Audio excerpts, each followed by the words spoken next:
আসসালামু আলাইকুম প্রিয় দর্শক, অন্য মঞ্চের আলোচনায় আজকে আমাদের অতিথি হিসেবে আছেন দীর্ঘ 17 মাস পর ভারতের রাজধানী দিল্লিতে আওয়ামী লীগের প্রথম প্রকাশ্য সাংবাদিক সম্মেলন একটি গুরুত্বপূর্ণ রাজনৈতিক বার্তা। দেশে এবং বিদেশে থাকা আওয়ামী লীগ নেতা কর্মী সমর্থকদের জন্য তো বটেই, দেশীয় এবং আন্তর্জাতিক রাজনীতির জন্য এই সাংবাদিক সম্মেলনটি খুবই গুরুত্বপূর্ণ। বিশেষ করে যখন বাংলাদেশে অবৈধ ক্ষমতা দখলকারী ইউনূস সরকার একটি তথাকথিত নির্বাচন অনুষ্ঠানের পায়তারা করছে, তখন এই সংবাদ সম্মেলন থেকে বলা হচ্ছে যে আওয়ামী লীগ নির্বাচনে অংশ নিতে প্রস্তুত, কিন্তু শুধুমাত্র একটি নিরপেক্ষ অন্তর্বর্তী সরকারের অধীনেই তারা নির্বাচনে যাবে। এই কথা খুব স্পষ্ট এবং খুবই যৌক্তিক। ইউনূস সরকারকে তারা গ্রহণ করছে না, এটি শুধু আইনগত বা নৈতিক অবস্থান নয়, বরং একটি রাজনৈতিক ঘোষণাও। দিল্লিতে সাবেক পররাষ্ট্রমন্ত্রী হাসান মাহমুদের উপস্থিতিতে এই প্রেস কনফারেন্সটি নিয়ে আলোচনা তাই খুব জরুরি বলে মনে করছি আমি।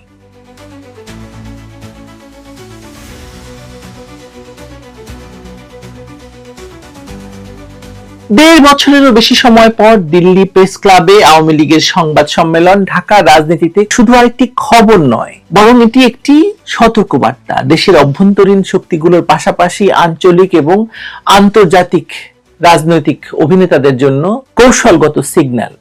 দলের সিনিয়র নেতাদের কণ্ঠে স্পষ্ট ঘোষণা, তারা শুধু অবাধ এবং সুষ্ঠু নির্বাচনের শর্ত পূরণ হলে অংশ নিতে প্রস্তুত, কিন্তু ডক্টর মোহাম্মদ ইউনূসের অধীনে নয়। এই সিদ্ধান্ত নীতিগত অবস্থান এবং ক্ষমতা রাজনীতির কঠোর বাস্তবতার এক সংমিশ্রণ। এই অবস্থান আওয়ামী লীগের জন্য একযোগে আক্রমণ এবং প্রতিরক্ষার ভূমিকা পালন করছে।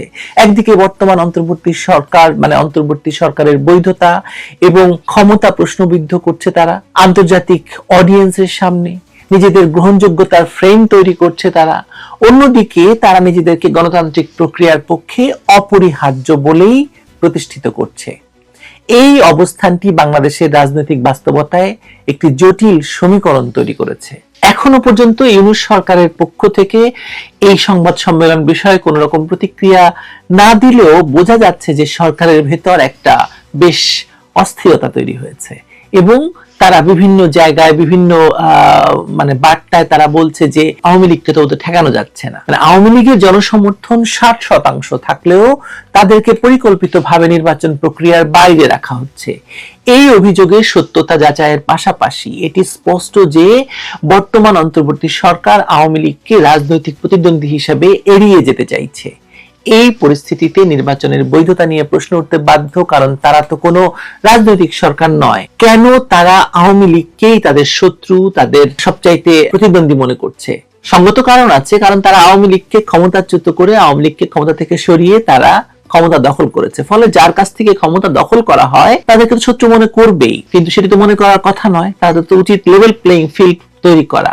বাংলাদেশে এই প্রথম একটি অরাজনৈতিক সরকার ক্ষমতায়, যারা আসলে শুধু নির্বাচনের ম্যান্ডেট নয়, তারা অনেক কিছু করছে, তারা দেশটাকে বিক্রি করে দিচ্ছে।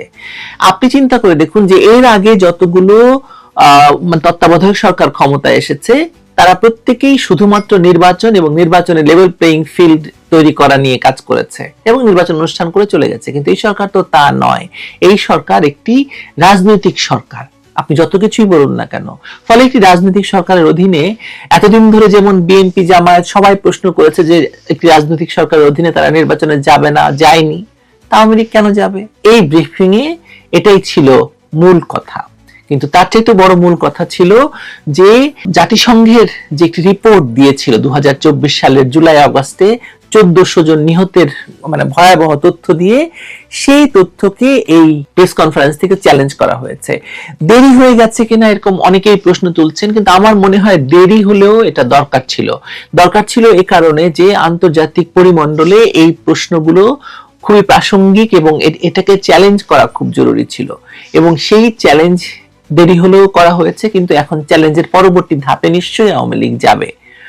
আওয়ামী লীগের পাল্টা যুক্তি ছিল তথ্যগত এবং পদ্ধতিগত অসঙ্গতি। এই রিপোর্টটা আইন শৃঙ্খলা রক্ষাকারী বাহিনীর যে ব্যাপক হতাহত হয়েছে সেগুলোর সংখ্যা ওই রিপোর্টে ছিল না। এমনকি স্নাইপার রাইফেল দিয়ে যে আন্দোলনকারীরা তথাকথিত কোটা আন্দোলনকারীদেরকে মারা হয়েছিল, সে বিষয়টিও নেই। প্রকৃতপক্ষে এটি একটি মানে লয়ারলি স্ট্র্যাটেজি ছিল। তারা দেখতে চায় যে জাতিসংঘ, ইউরোপিয়ান ইউনিয়ন, কমনওয়েলথের মতো ফোরাম রিপোর্ট রিবাটাল এবং ফ্যাক্ট ফাইন্ডিং এর নতুন প্রক্রিয়া তৈরি করে অন্তর্বর্তী সরকারকে মানে ন্যারেটিভকে প্রতিহত করা যায় কিনা, অন্তর্বর্তী সরকার যে ন্যারেটিভ তৈরি করতে চাচ্ছে সেটাকে প্রতিহত করা যায় কিনা, এবং সেটা খুবই জরুরি। কারণ হচ্ছে এই পুরো ব্যাপারটি জাতিসংঘের এই যে ফ্যাক্ট ফাইন্ডিং কমিটি বা যে 1400 মানে হত্যার রিপোর্ট দিয়েছে, এটি পুরোটাই ডক্টর ইউনূস যা বলেছেন তাই। আমরা মনে করতে পারি তখন সেনাবাহিনীর সঙ্গে তারা কথা বলেনি, কারণ সেনাবাহিনী এখানে একটা গুরুত্বপূর্ণ স্টেক হোল্ডার, তাদের সঙ্গে কথা বলেনি, অনেকের সঙ্গে কথা বলেনি। এখন তো প্রমাণিত হচ্ছে যে এই যে আবু সাইদ, তার শরীরে কোনো গুলির চিহ্ন পাওয়া যায়নি। আদালতে যখন এই মানে মামলা গেছে, তার শরীরে কোনো গুলির চিহ্ন পাওয়া যায়নি। ফলে এইসব প্রশ্ন তো এখন তুলতে হবে। শুধু প্রশ্ন তুললে হবে না, প্রশ্ন তোলার পরবর্তী ধাপ কি সেটা নিয়েও কথা বলতে হবে। আমি আশা করছি কিছুদিনের মধ্যেই হয়তো যারা সংবাদ সম্মেলনে উপস্থিত ছিলেন তাদের কারো সঙ্গে আমি একটি সাক্ষাৎকারের ব্যবস্থা করব, এবং সেই সাক্ষাৎকার থেকে বিষয়টি আরো স্পষ্ট হবে। আজকে সাক্ষাৎকার নিয়ে কথা বলি। জাতিসংঘের মানবাধিকার কমিশনের প্রতিবেদন নিয়ে আওয়ামী লীগের তীব্র সমালোচনা অত্যন্ত কৌশলগত। 1400 মৃত্যুর যে পরিসংখ্যান উপস্থাপন করা হয়েছে তা নিয়ে দলটির পাল্টা তথ্যের দাবি আন্তর্জাতিক মতামত গঠনের ক্ষেত্রে প্রভাব ফেলবে নিশ্চিত। বিশেষত স্নাইপার বন্দুক ব্যবহারের অভিযোগ এবং পুলিশ সদস্যদের নৃশংস হত্যার বিবরণ, জুলাই আন্দোলনের প্রকৃত চিত্র বা চরিত্র নিয়ে নতুন আলোচনা শুরু হতে বাধ্য, এবং সেটা আন্তর্জাতিকভাবেই। ইউনূস সরকারের আমলে বাংলাদেশের সংখ্যালঘু সম্প্রদায়ের উপর পদ্ধতিগত আক্রমণ ভয়ানক আকার ধারণ করেছে, অথচ আন্তর্জাতিক সম্প্রদায় বিষয়টিকে একেবারেই এড়িয়ে যাচ্ছে। তারা ভারতের কাঁধে ঠেলে দিচ্ছে ব্যাপারটি, কিন্তু বিষয়টি তো ভারতের নয় শুধু। আওয়ামী লীগ অন্যান্য বক্তব্যের সঙ্গে এই বিষয়টিকেও তুলে ধরেছে সাংবাদিকদের সামনে। দীপুচন্দ্র দাসের হত্যাকাণ্ড এবং গত 2 সপ্তাহেই 8 জন হিন্দু ধর্মাবলম্বীর মৃত্যুর প্রসঙ্গটি এ কারণে উল্লেখযোগ্য যে শান্তিতে নোবেল বিজয়ী ইউনূসের শাসনামলে বাংলাদেশের সংখ্যালঘু সম্প্রদায়ের উপর যে ভয়াবহ নির্যাতন নিপীড়নের খড়গ নেমে এসেছে, মানে তার প্রতি আন্তর্জাতিক সম্প্রদায়ের দৃষ্টি আকর্ষণ খুব জরুরি ছিল। তবে আন্তর্জাতিক পরিসরে আওয়ামী লীগের এই যে উপস্থিতি জানান দেওয়ার বিষয়টি, সেটি কিন্তু খুব সহজ ছিল না। নিতে হয়েছে নানা কৌশলের আশ্রয়। বিশেষ করে ভারতের সঙ্গে বর্তমান সরকারের সম্পর্ক যে স্তরে গিয়ে ঠেকেছে, তাতে ভারতে আওয়ামী লীগকে মানে সে দেশে আশ্রয় দিয়েছে ভারত, এই যুক্তি দেখিয়ে ইউনূস সরকার নানাভাবে ভারতকে হুমকি ধামকি দিচ্ছে। কখনো কখনো সেটা ভারতের অখণ্ডতা বিনষ্টের হুমকির ঘটনায় চলে যাচ্ছে। এমত অবস্থায় ভারতের রাজধানী দিল্লিতে একটি প্রেস কনফারেন্স করাটা তো বিরাট ব্যাপার। এক্ষেত্রে হাসান মাহমুদের ইউরোপীয় মানে পরিচিতিটি কাজে লাগিয়ে দিল্লি প্রেস ক্লাবে আয়োজন করাটা ছিল খুবই কৌশলী সিদ্ধান্ত, সন্দেহ নেই। এই সংবাদ সম্মেলনের মাধ্যমে আওয়ামী লীগের সবচেয়ে কার্যকর চালটি হচ্ছে নির্বাচনে অংশগ্রহণের প্রস্তুতি ঘোষণার মধ্য দিয়ে নিজেদের অ্যান্টি ইলেকশন ইমেজ থেকে দূরে নেওয়া। সরকার বলছে না যে আওয়ামী লীগ নির্বাচন ঠেকাতে চায়, আওয়ামী লীগ তো নির্বাচন ঠেকাতে চাইছে না। আওয়ামী লীগ বলছে তারা নির্বাচনে অংশ নিতে চায়, কিন্তু এই সরকারের অধীনে নয়। তারা বলছে অন্তর্বর্তী সরকার বদলান, নিয়ম কানুন স্বচ্ছ করুন, মাঠ সমতল করুন, তাহলে তারা প্রতিদ্বন্দ্বিতা করবে। আওয়ামী লীগের বিরুদ্ধে যেসব অভিযোগ আনা হয়েছিল, সেই একই অভিযোগ যদি এই সরকারের বিরুদ্ধেই থাকে, তাহলে আওয়ামী লীগের মতো রাজনৈতিক দল কেন নির্বাচনে যাবে বলেন? মানে এই কারণেই তত্ত্বাবধায়ক সরকার বাতিল করার মূল কারণ ছিল যে তাদেরকে রাজনৈতিক করে ফেলা হয়েছিল। তো এখন তো একই ব্যাপার ঘটছে। মানে এই কথা তুলে আওয়ামী লীগ এক ঢিলে 3 পাখি মারতে চেয়েছে। প্রথমত আন্তর্জাতিক অডিয়েন্সকে দেখানো যে দলটি গণতান্ত্রিক প্রক্রিয়ায় বিশ্বাসী, দ্বিতীয়ত বর্তমান ব্যবস্থাকে কাঠগড়ায় দাঁড় করানো যাচ্ছে, এবং তৃতীয়ত অভ্যন্তরীণ ভাবে নেতা কর্মীদের মনস্তত্ত্বকে দৃঢ় করা যাচ্ছে যে আমরা ফিরে আসার রোডম্যাপে আছি, আমরা হারিয়ে যাইনি। আওয়ামী লীগ নাকি হারিয়ে গেছে, আওয়ামী লীগ নাকি কোথাও দেখা যায় না, এই যে দেখুন আমরা আছি, আমরা আন্তর্জাতিক পরিমণ্ডলেই আছি। একই সঙ্গে দল নিষিদ্ধ করার সিদ্ধান্তকে তারা রাজনৈতিকভাবে অস্তিত্ব সংশ্লিষ্ট আঘাত হিসেবে তুলে ধরছে, যা দেশের বৃহৎ ভোট ব্যাংকের উপর আঘাত বলে সেটা প্রমাণ করতে চাইছে আন্তর্জাতিক সম্প্রদায়ের কাছে। এখানে নৈতিকতা এবং বাস্তবতা একত্রিত হয়ে গেছে। স্বাধীনতা যুদ্ধের ঐতিহ্য, ধারাবাহিক শাসন অভিজ্ঞতা এবং নেটওয়ার্ক ভিত্তিকে একসঙ্গে জুড়ে তারা বলছে আমাদের বাদ দিলে বাংলাদেশে স্থিতিশীলতা অসম্ভব। এবং সত্যি তাই, আওয়ামী লীগের মতো একটি রাজনৈতিক দলকে বাদ দিলে বাংলাদেশে রাজনৈতিক স্থিতিশীলতা মানে আসবে না, আপনি যত চেষ্টা করুন না কেন, অসম্ভব। আর নির্বাচনে অংশ নেওয়ার শর্তাধীন ঘোষণা আওয়ামী লীগের একটি বুদ্ধিদীপ্ত কৌশল। তারা গণতান্ত্রিক প্রক্রিয়ায় বিশ্বাস রাখার পাশাপাশি বর্তমান সরকারের বৈধতা নিয়ে প্রশ্ন তুলছে। একদিকে তারা নির্বাচনমুখী দল হিসেবে নিজেদের উপস্থাপন করছে, অন্যদিকে ইউনূস সরকারকে পক্ষপাতদুষ্ট বলে অভিহিত করছে। এই অবস্থান তাদের আন্তর্জাতিক সমর্থন আদায়ে সহায়ক হবেই। বাংলাদেশের মাটিতে আওয়ামী লীগকে বাদ দিয়ে একটা দ্রুত নির্বাচনী মহড়া করা গেলে সেটি আন্তর্জাতিকভাবে গ্রহণযোগ্য হবে না। ভোট যন্ত্র যতই নিখুঁত হোক, খেলোয়াড়ের অর্ধেককে মাঠের বাইরে রাখা হলে ফলাফলের সামাজিক গ্রহণযোগ্যতা, রাজনৈতিক গ্রহণযোগ্যতা, আন্তর্জাতিক গ্রহণযোগ্যতা কমে যাবে, তাতে কোনো সন্দেহ নেই। এর ফলে সংখ্যালঘু নির্যাতনের ইস্যু এবং ব্যাপক গ্রেপ্তার হামলার অভিযোগ যোগ হলে, মানে সবকিছু মিলিয়ে যে প্রতিকূল ভাবমূর্তি সরকারের তৈরি হয় সেটা আরো পাকাপোক্ত করা হলো এই সাংবাদিক সম্মেলনের মাধ্যমে। এই জায়গাটাই আওয়ামী লীগের স্ট্র্যাটেজিক উইন্ডো। তারা চাইছে আঞ্চলিক শক্তিগুলোর মুখোমুখি সরাসরি হস্তক্ষেপ না করলেও আড়ালে চাপ বাড়াক, কমপক্ষে অন্তর্বর্তী সরকার কাঠামোর রিকনফিগারেশন হোক, যাতে তারা শর্ত সাপেক্ষে ফিরে আসতে পারে। দিল্লি প্রেস ক্লাবের ব্রিফিং তাই একযোগে আন্তর্জাতিক ভোটারদের কাছে লবিং এবং ঢাকার ক্ষমতার খেলোয়াড়দের কাছে একটা সতর্কবার্তা। বাংলাদেশের রাজনৈতিক স্থিতিশীলতার জন্য আওয়ামী লীগের মতো একটি ঐতিহাসিক দলের অংশগ্রহণ প্রয়োজন, তবে সেই অংশগ্রহণ হতে হবে গণতান্ত্রিক এবং লেভেল প্লেইং ফিল্ডের মাধ্যমে। বর্তমান রাজনৈতিক সংকট নিরসনে সব পক্ষের সমঝোতা এবং আন্তর্জাতিক মধ্যস্থতা প্রয়োজন হতে পারে। আওয়ামী লীগের এই সংবাদ সম্মেলন সেই দিকে একটি প্রাথমিক পদক্ষেপ হিসেবে বিবেচিত করতে পারেন আপনারা। কিন্তু তার চাইতে বড় কথা আমার কাছে মনে হয় যে আওয়ামী লীগ নাই, আওয়ামী লীগ শেষ হয়ে গেছে। কিন্তু এই যে দেখুন, আওয়ামী লীগ শুধু আছে তাই নয়, আওয়ামী লীগ প্রবল ভাবে দেশের মাঠে তো আছেই, আন্তর্জাতিক ময়দানেও আওয়ামী লীগ বিরাট ভাবে আছে। তার প্রমাণ এই সাংবাদিক সম্মেলন। এই সাংবাদিক সম্মেলন পরবর্তী আরো কিছু বিষয় নিয়ে আলোচনা করব, নিশ্চয়ই দেখবেন। জামায়াত একটা আসন ছাড় দেবে ইসলামী আন্দোলন বাংলাদেশের প্রধানকে, যদিও বা তার দল কিছুতেই জামায়াতে ইসলামীর সঙ্গে জোটে থাকতে রাজি হয়নি। ভাবুন তো, মানে জামায়াতে ইসলামী এমন একটা ঘোষণা ইউনূস সাহেবের সঙ্গে বৈঠকের পর কেন দেবেন? মানে তিনি কি এক রকমের ভাগ করে দিচ্ছেন যে কোন আসনে কে বিজয়ী হবেন, কোন আসন কার জন্য ছাড় হবে? মনে আছে তো যে জামায়াতে ইসলামীর আমির যেদিন এনসিপির সঙ্গে তাদের সমঝোতার ঘোষণা দিয়েছিলেন, ঘোষণা দিয়েই তিনি চলে গিয়েছিলেন সোজা ক্যান্টনমেন্টে সেনাপ্রধানের সঙ্গে বৈঠক করতে। কাজেই নির্বাচনটা যে একরকম সাজিয়ে গুছিয়ে তোলার চেষ্টা হচ্ছে এবং তাতে প্রায়শই একমাত্র বিস্ফোরা হয়ে দাঁড়াচ্ছে বিএনপি, কারণ বিএনপি বারবার একক সংখ্যাগরিষ্ঠতা নিয়ে নির্বাচনে জিতে সরকার গঠনের স্বপ্ন দেখছে। বাংলাদেশে নির্বাচনের যখন আর এক মাসও বাকি নাই, তখনও যে নির্বাচনটা অনুষ্ঠিত হবে কিনা তা নিয়ে এই শঙ্কা, উদ্বেগ, আশঙ্কা কাটছে না, তার একটা বড় কারণ এই যে আওয়ামী লীগকে বাদ দিয়ে এই নির্বাচনটা জামায়াত, বিএনপি, এনসিপি, ইউনূস সরকার এদের একটা ভাগাভাগির সাজানো নির্বাচন হতে যাচ্ছে। সেটা যেমন পরিষ্কার ছিল, তেমনি এই নির্বাচন এক রকমের ভাগাভাগির নির্বাচন বলেই হয়তো নির্বিঘ্নে সম্পন্ন হয়ে যেতে পারে এমন প্রত্যাশা কেউ কেউ করছিলেন। কিন্তু ক্রমেই স্পষ্ট হচ্ছে যে যেমনটা হয় ভাগাভাগির ক্ষেত্রে, কে বড় ভাগ নেবেন, কতটা নেবেন, ভাগে কার কম পড়ছে না বেশি পড়ছে, সেসব নিয়ে দ্বন্দ্বে কিছুতেই একটা আপোষ রফায় পৌঁছানো যাচ্ছে না।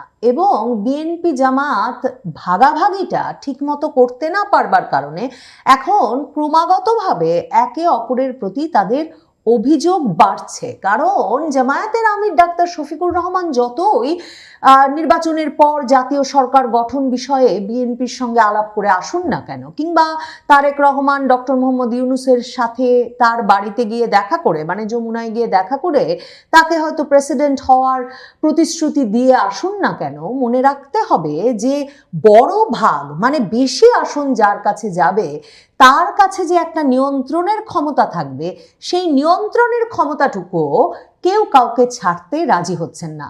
এমনকি ইউনূস সরকারও তার হাত থেকে সেই নিয়ন্ত্রণের ক্ষমতা ছাড়তে রাজি নয়। এ অবস্থায় 12ই ফেব্রুয়ারির নির্বাচনটা হওয়া যে নানা কারণেই একটা অনিশ্চয়তার মুখে রয়েছে এখনো, সেটা একরকম নিশ্চিত করে বলা যায়।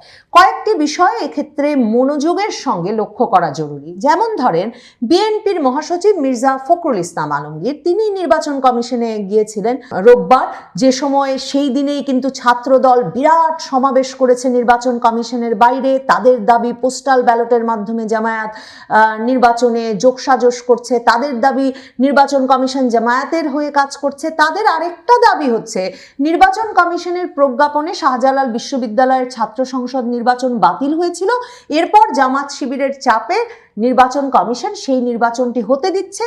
ছাত্র সংসদ নির্বাচন এ সময় করা কিছুতেই ঠিক হবে না। তো ছাত্রদল যখন নির্বাচন কমিশনের বাইরে, কারণ বিএনপির একেবারে শীর্ষ নেতা থেকে শুরু করে নানা পর্যায়ের নেতৃবৃন্দ যারা কিনা এই নির্বাচনে প্রার্থিতার জন্য প্রতিদ্বন্দ্বিতা করছেন, তারা আছেন বিপদে, কারণ তাদের অনেকেরই দ্বৈত নাগরিকত্বের প্রমাণাদি প্রতিদ্বন্দ্বী পক্ষের হাতে আছে এবং বিএনপির অনেকগুলো আসনেই এই প্রতিদ্বন্দ্বী প্রার্থীদের মনোনয়ন বাতিল হয়ে যাওয়ার একটা শঙ্কা আছে।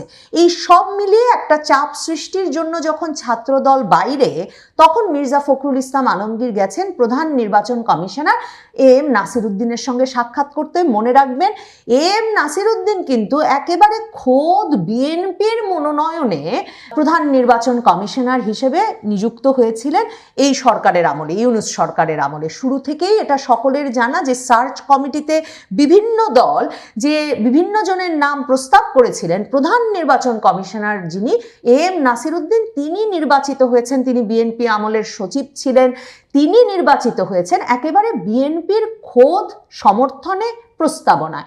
তো মির্জা ফখরুল ইসলাম আলমগীর গেছেন এম নাসির উদ্দিনের কাছে এবং গিয়ে বলেছেন যে একটা দল যে ঢাকার বাইরে থেকে ভোটারদের স্থানান্তর করে ঢাকায় ভোটার সংখ্যা বাড়িয়ে ঢাকার নির্বাচনে জেতবার চেষ্টা করছে এবং দেশের বিভিন্ন জায়গায় এমন ভোটার স্থানান্তরের ঘটনা ঘটিয়েছে, নির্বাচন কমিশনকে এখন তাদেরকে এ বিষয়ে পূর্ণাঙ্গ তথ্য দিতে হবে যে কোন ভোটার কবে স্থানান্তর হয়েছেন এবং কোন আসনে কত সংখ্যক ভোটার বৃদ্ধি পেয়েছে। দেখেন, আপনাদেরকে আমি এই যে জামায়াতের গোপন পরিকল্পনা ফাঁস গোয়েন্দাদের তথ্যে এবং 200 আসন জেতবার জন্যে কিভাবে জামায়াতে ইসলামী ভোটার স্থানান্তর করছে সে খবর 29শে ডিসেম্বর দিয়েছিলাম। বিএনপি এতদিনে কেন মুখ খুলল বলুন তো? তার মানে এখন এক রকমের দেয়ালে পিঠ ঠেকে গেছে। বিএনপির সঙ্গে যে একটা আপোষ রফা হয়েছিল ইউনূস সরকারের, যে আপনাদেরকে আমরা জিতিয়ে দেব কিন্তু একটা জাতীয় সরকার গঠন করবেন এবং সেই জাতীয় সরকার গঠনের পাশাপাশি এই সরকারের জাতীয় নিরাপত্তা উপদেষ্টা কিংবা বিনিয়োগ উন্নয়ন কর্তৃপক্ষের চেয়ারম্যান সহ, ধরেন ফায়েজ আহমেদ তৈয়ব টেলিযোগাযোগ উপদেষ্টা সহ, এরকম ইউনূস সরকারের নানা বিশেষ সহকারীদেরকে আপনারা রেখে দেবেন এই সরকারেও, আর ইউনূস সাহেবকে প্রেসিডেন্ট বানাতে হবে। এমন একটা আপোষ রফা বিএনপির সঙ্গে হয়েছিল, এটা বলে যে ভারত আছে বিএনপির সাথে, আমেরিকা আছে বিএনপির সাথে, সকলেই চায় বাংলাদেশে একটা মধ্যপন্থার সরকার হোক। কাজেই জামায়াতে ইসলামী জাতীয় নাগরিক পার্টিকে বিএনপি তার সরকারে, জাতীয় সরকারে নেবে, কিন্তু আপাতত বিএনপি নির্বাচনে বিজয়ী হবে। কিন্তু বিএনপি এখন দেখছে যে তাদেরকে এক রকমের ছেলে ভুলানো ছড়া বলা হচ্ছে বটে, যে তারাই বিজয়ী, তারাই বিজয়ী, এবং তাতে তাদেরকে একটা ব্যাপক সম্বর্ধনা এবং সম্মানের মধ্যে তাদের নেতাকে রাখা হয়েছে বটে। কিন্তু বিএনপি দেখছে পুরো নির্বাচনটা সাজানো হয়েছে, মানে ইউনূস সাহেবের মেটিকুলাস ডিজাইনটা আবার জামায়াতে ইসলামীকে বিজয়ী করছে। আর জামায়াতে ইসলামী সাংগঠনিকভাবে, সাংগঠনিক দক্ষতায়, কৌশলে নির্বাচনে জেতার জন্যে অনেক অনেক ধাপ এগিয়ে আছে বিএনপির প্রস্তুতির চেয়ে। কাজেই বিএনপি এখন গিয়ে নির্বাচন কমিশনে বলছে যে খবর আপনাদেরকে আমি 29শে ডিসেম্বর দিয়েছি, মির্জা ফখরুল ইসলাম আলমগীরের মুখ এতদিনে খুলেছে, তিনি বলেছেন এই ভোটার স্থানান্তরের বিষয় দেখতে হবে। এছাড়া বিএনপি জামায়াতে ইসলামীর নাম করে একটা অভিযোগ করে এসেছে নির্বাচন কমিশনে, যে জামায়াতে ইসলামীর নেতারা সারা দেশে ভোটারদের ন্যাশনাল আইডি নাম্বার, বিকাশ নাম্বার এসব সংগ্রহ করছেন। এটা এক ধরনের অপরাধ, ক্রিমিনাল অফেন্স। এটা নির্বাচন কমিশনকে খতিয়ে দেখতে হবে এবং বন্ধ করতে হবে। তো এমন গুরুতর অভিযোগ যখন জামায়াতে ইসলামীর বিরুদ্ধে এনেছে নির্বাচন কমিশনে গিয়ে মির্জা ফখরুল ইসলাম আলমগীর তাদের নিয়োজিত প্রধান নির্বাচন কমিশনারের কাছে, তাহলে নির্বাচন কমিশনকে এখন একটা ব্যবস্থা নিতে হবে, না হলে বিএনপি নিশ্চয়ই এটা নিয়ে আরো শোরগোল তৈরি করবে, বিশেষভাবে সে সময় যখন তারা ছাত্রদলকে নির্বাচন কমিশনের বাইরে বসিয়ে রেখেছে। অন্যদিকে দেখেন জামায়াতের আমির, জামায়াতে ইসলামীর নেতৃবৃন্দ সহ প্রধান উপদেষ্টার সঙ্গে সাক্ষাৎ করে এসেছেন। প্রধান উপদেষ্টা এখনো যে একদম নির্বাচনটা নিজ হাতে সাজাচ্ছেন এবং জামায়াতের সঙ্গে তার যে ঘনিষ্ঠতা, তার যে কৌশল এবং পরিকল্পনার যে এক রকমের মৈত্রী এবং ভাগাভাগি, তার প্রমাণ জামায়াতে ইসলামীর নায়েবে আমির সৈয়দ মোহাম্মদ তাহের যমুনা থেকে বেরিয়ে এসে কিনা ঘোষণা দিলেন যে 11 দলীয় সমঝোতা থেকে, তাদের সঙ্গে সমঝোতায় না থেকে ইসলামী আন্দোলন বাংলাদেশ যে বেরিয়ে গেছে, সেই ইসলামী আন্দোলন বাংলাদেশের জ্যেষ্ঠ নায়েবে আমির সৈয়দ মোহাম্মদ ফাইজুল করিমের জন্যে তারা একটা আসনে প্রার্থী দেবে না, মানে জামায়াত একটা আসন ছাড় দেবে ইসলামী আন্দোলন বাংলাদেশের প্রধানকে, যদিও বা তার দল কিছুতেই জামায়াতে ইসলামীর সঙ্গে জোটে থাকতে রাজি হয়নি। ভাবুন তো, মানে জামায়াতে ইসলামী এমন একটা ঘোষণা ইউনূস সাহেবের সঙ্গে বৈঠকের পর কেন দেবেন? মানে তিনি কি এক রকমের ভাগ করে দিচ্ছেন যে কোন আসনে কে বিজয়ী হবেন, কোন আসন কার জন্য ছাড় হবে? মনে আছে তো যে জামায়াতে ইসলামীর আমির যেদিন এনসিপির সঙ্গে তাদের সমঝোতার ঘোষণা দিয়েছিলেন, ঘোষণা দিয়েই তিনি চলে গিয়েছিলেন সোজা ক্যান্টনমেন্টে সেনাপ্রধানের সঙ্গে বৈঠক করতে। কাজেই নির্বাচনটা যে একরকম সাজিয়ে গুছিয়ে তোলার চেষ্টা হচ্ছে এবং তাতে প্রায়শই একমাত্র বিস্ফোরা হয়ে দাঁড়াচ্ছে বিএনপি, কারণ বিএনপি বারবার একক সংখ্যাগরিষ্ঠতা নিয়ে নির্বাচনে জিতে সরকার গঠনের স্বপ্ন দেখছে। এই যে জামায়াতে ইসলামী, জাতীয় নাগরিক পার্টি, ডক্টর ইউনূসের সরকার, এই স্টেক হোল্ডারদের জন্য একক সংখ্যাগরিষ্ঠতা পেয়ে কোনো একটি দল নির্বাচনে জিতে যে সরকার গঠন করতে চাইছে, সেটা তাদের পুরো সমীকরণটাকে একরকমের উল্টে পাল্টে দিচ্ছে।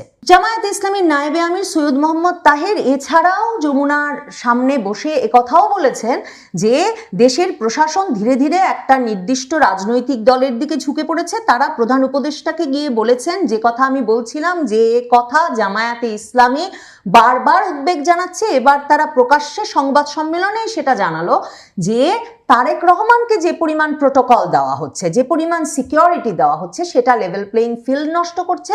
কাজেই তারা প্রধান উপদেষ্টাকে গিয়ে বলে এসেছেন যে দিতেই পারেন একটি দলের প্রধানকে আপনারা এরকম প্রোটোকল বা সিকিউরিটি, কিন্তু সেই প্রোটোকল এবং সিকিউরিটি আপনাদেরকে জামায়াতে ইসলামীর আমিরের জন্যও দিতে হবে। এখন জামায়াতে ইসলামীর আমিরের জন্য যদি সেই সিকিউরিটি দেওয়া হয়, তাহলে কি জাতীয় নাগরিক পার্টির নাহিদ ইসলামের জন্য দেওয়া হবে না? তাহলে কি ইসলামী আন্দোলন বাংলাদেশের চরমোনাই পীর সাহেবের জন্য দেওয়া হবে না? তাহলে সরকারকে আসলে এই ভাগটাও এখন একেবারে সুনির্দিষ্টভাবে সমানে সমানে করতে হবে। বিএনপির জন্য সামনের পথটা তাই আরো কঠিন হয়ে উঠবে।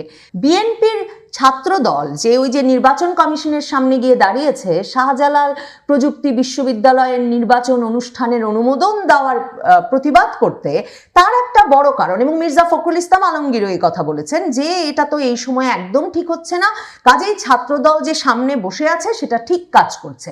তার কারণ যে এরই মধ্যে পাঁচটি পাবলিক বিশ্ববিদ্যালয়ে জামায়াতে ইসলামীর ছাত্র সংগঠন, ছাত্র শিবির বিপুল ভোটে বিজয়ী হয়েছে, প্রায় পূর্ণ প্যানেলে বিজয়ী হয়েছে। ছাত্রদল কোথাও দাঁড়াতেই পারেনি।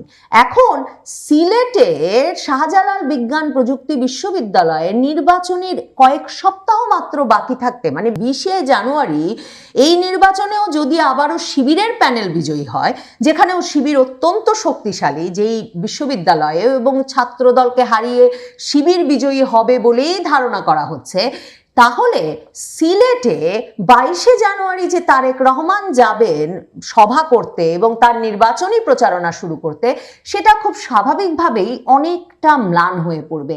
দেখেন, বাংলাদেশের ইতিহাসে একরকম বলা হয় যে সিলেট এক আসনে যে দল বিজয়ী হয় সেই দলই সরকার গঠন করে।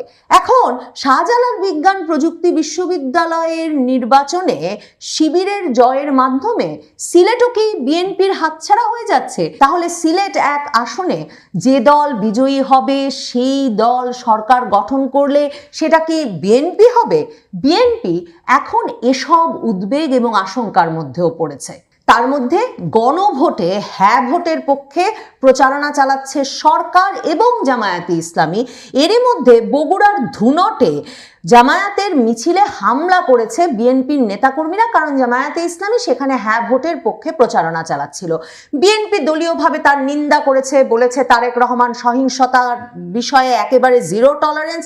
কিন্তু মনে রাখতে হবে, বিএনপি নেতা কর্মী থেকে শীর্ষ পর্যায়ের নেতৃবৃন্দ পর্যন্ত তাদের এই গণভোটের বিষয়ে এমন একটা তীব্র প্রতিরোধ আছে, তীব্র বিরোধিতা আছে, যে এই যে নির্বাচনী প্রচার বিশেষ করে যখন 20 তারিখের পর থেকে শুরু হবে, তখন এই গণভোট নিয়েও মাঠ পর্যায়ে সহিংসতা তুঙ্গে উঠবে।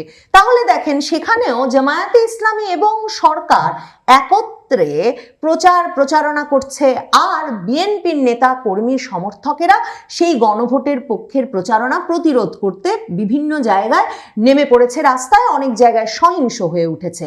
তাহলে সেই ভাগাভাগিতেও কিন্তু বিএনপির যে মেরুতে অবস্থান আর বাকি সব পক্ষের অবস্থান বিপরীতে।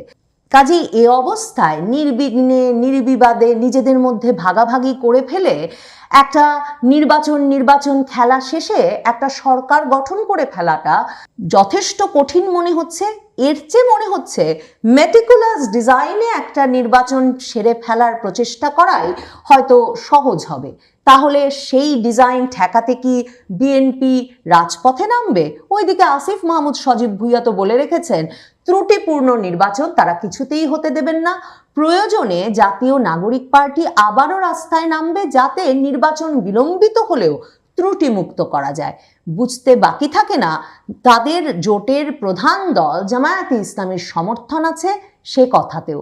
এই সকল তথ্যকে পাশাপাশি রেখে ভাবলে সত্যিই ভাবা মুশকিল 12 তারিখে নির্বাচনটা অনুষ্ঠিত হয়ে যেতে পারবে, যে নির্বাচনে কোনো একটি একক দল সংখ্যাগরিষ্ঠতা পাবে, যে দল ডক্টর মোহাম্মদ ইউনূস, জামায়াতে ইসলামী, জাতীয় নাগরিক পার্টি সহ জুলাই আন্দোলনের প্রধান বিজয়ী পক্ষগুলোকে যথেষ্ট ক্ষমতা দেবে কিনা, নিয়ন্ত্রকের আসনে থাকতে দেবে কিনা তা নিয়ে সন্দেহ থাকবে।